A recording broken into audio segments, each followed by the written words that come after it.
성부 성자와 성령 영원히 영광 받으옵소서.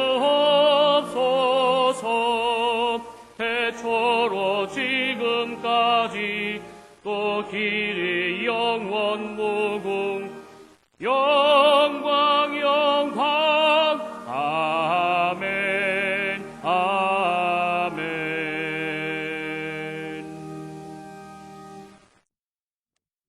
내가 만일 내 입으로 예수를 주로 시인하며 또 하나님께서 그를 죽은 자 가운데서 살리신 것을 내 마음에 믿으면 구원을 얻으리니 사람이 마음으로 믿어 의에 이르고 입으로 시인하여 구원에 이르느니라.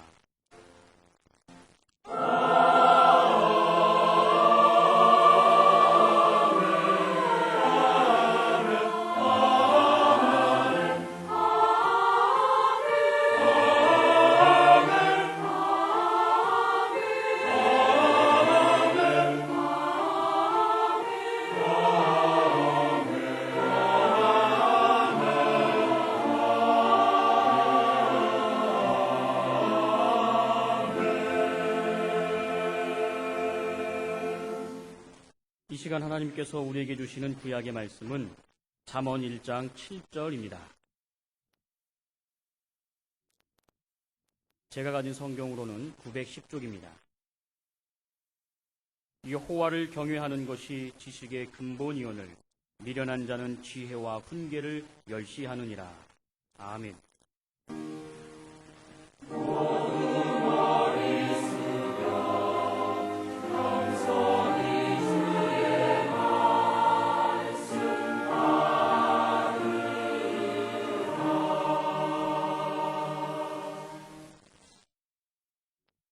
하나님께서 우리에게 주시는 신약의 말씀은 고린도후서 7장 1절입니다.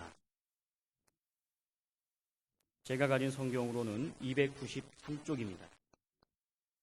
그런즉 사랑하는 자들아, 이 약속을 가진 우리가 하나님을 두려워하는 가운데에서 거룩함을 온전히 이루어 육과 영의 온갖 더러운 것에서 자신을 깨끗게 하자. 아멘.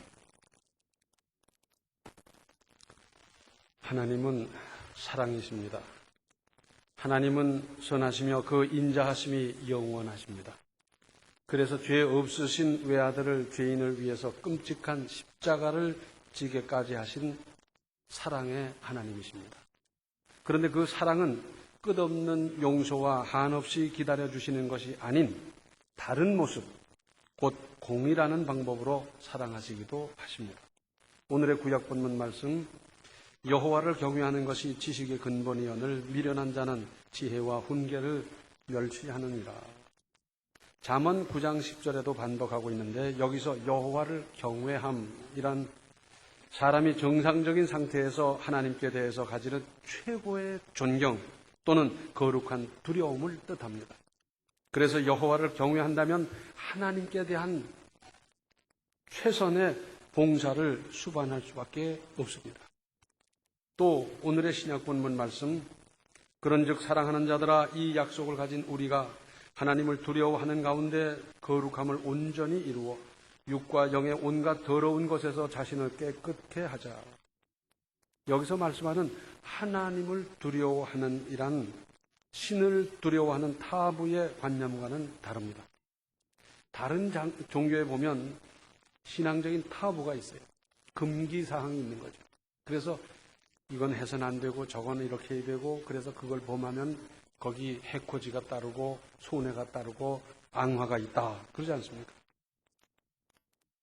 하나님은 그런 분이 아니에요. 하나님의 성전에서 가지는 경건한 경외의 마음을 가리킵니다.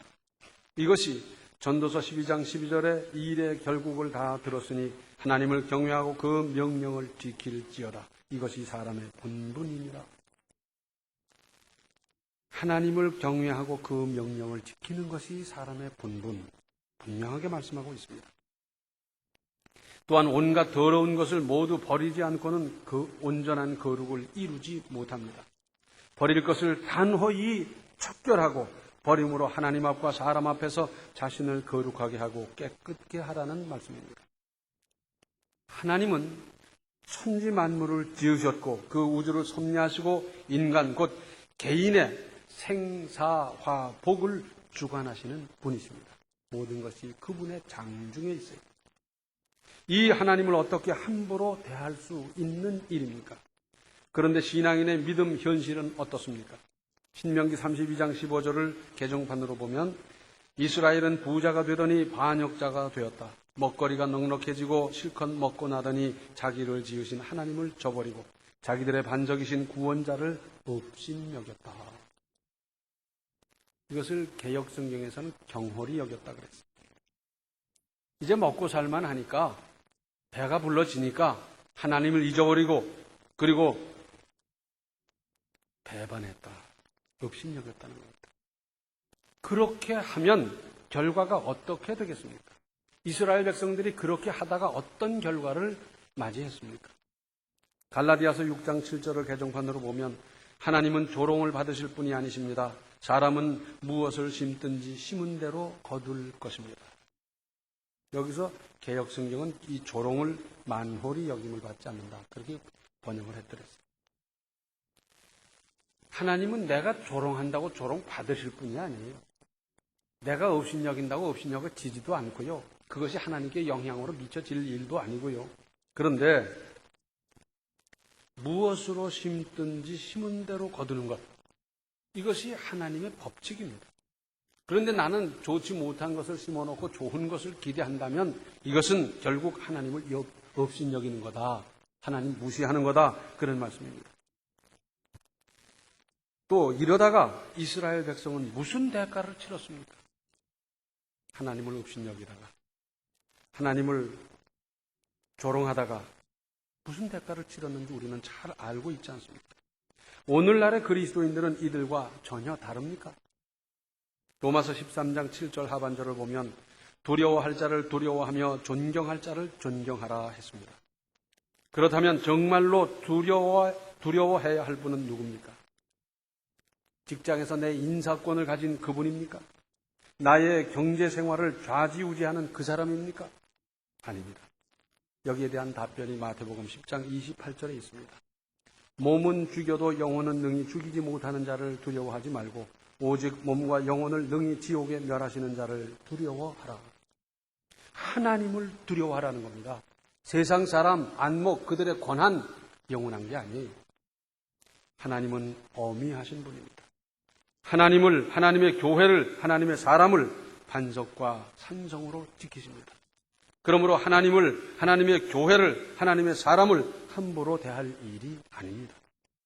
아무리 화가 나도, 화가 치밀어도 해서는 안 될 일이 있고, 꽃으로도 때려서는 안 되는 경우가 있습니다.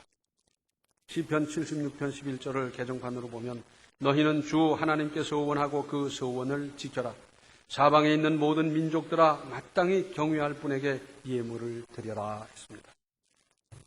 오늘날은 겁이 없는 시대, 겁을 모르는 세대가 되어버렸습니다. 그래서 하나님도 두려워하지 않고 하나님의 공의도 뭐 대충 그런가 보다 생각하고 잘못 생각하고 있어요. 중국에서는 한 가정에서 애기 하나만 낳아서 기르라 그랬어요. 그러다 보니까 아들이 됐든지 딸이 됐든지 하나만 기르는데 어머니, 아버지가 사랑하는 건 말할 것도 없고 외할머니, 할아버지, 친할머니, 할아버지가 그 애기 하나를 금이야 옥이야 얼마나 벌벌 떨면서 길러놨던지 이 아이들이 버릇도 없고 천방지축이고 저밖에 모르고 예절도 모르고 도무지 못 쓰게 됐어요. 이걸 두고 중국에서는 오늘날 소황제라 그래요. 황제는 건드리지 못하잖아요. 그런 사람이 되어버렸다는 거예요. 그래서 못 써먹겠다는 겁니다. 어른을 어려워할 줄 모르고 상사를 존중하지 않고 선배나 선생님을 존경하지 않고 어떻게 되겠습니까? 그런데 이런 것을 가르치지도 않고 배우지도 못하고 그저 영어 수학 잘하면 되거니 생각하는 착각 속에서 아닙니다. 그렇게 하면 결국 망합니다. 죽습니다. 영원히 멸망할 수 있습니다. 하나님을 두려워하고 존경할 사람을 존경해야 합니다. 하나님은 공의의 하나님이십니다. 한도 끝도 없이 기다려주시는 분이 아니십니다. 가슴 아파하시면서 기다리시는 하나님의 마음을 헤아리지 못하고 내내 곁길로 언제까지 나아가시겠습니까? 성령의 역사가 그렇게도 왕성하던 초대교회 초기 사도행전 5장을 보면 아나니아와 삽비라라는 사람이 하나님의 사람 베드로에게 거짓말하다가 참전으로 벌받은 일은 오늘날의 우리에게 무슨 의미가 있습니까? 하나님은 어미하신 분입니다. 무서운 분입니다. 대단한 분입니다. 그래서 우리는 하나님의 공의를 사랑으로 받아서 지켜가는 겁니다. 이것이 또 하나의 하나님의 사랑 아니겠어요? 그런데 그 공의의 하나님께서 우리가 잘못할 때마다 한 대씩 줘박았더라면 우리는 살아남지 못하고 살아남을 사람이 아무도 없습니다. 그러나 우리 하나님은 기다려주시고 참아주시고 이렇게 하면 깨달을까 저렇게 하면 돌이킬까 늘 그 기대를 갖고 계세요. 이사야서 42장 3절 상반절을 보면 상한 갈대를 꺾지 아니하며 꺼져가는 등불을 끄지 아니하고 했습니다. 갈대가요 거진 꺾어졌어요. 툭 치면 그냥 잘라지게 생겼는데 꺾지 않는 겁니다. 등불이 그저 깜박깜박 하는데 콧김만 쐬도 그냥 꺼질 것 같은데 그걸 그냥 보존하는 거예요. 그것은 하나님의 은혜입니다. 조금 남아있는 시간, 조금 남아있는 신락 같은 기회를 기대하시고 살리시는 하나님입니다.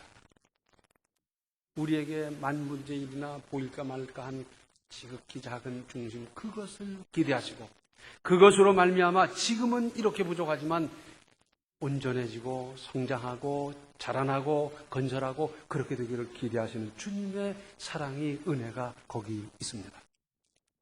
이 말씀은 얼마나 은혜입니까? 우리 다 상한 갈대 같은 존재 아닙니까?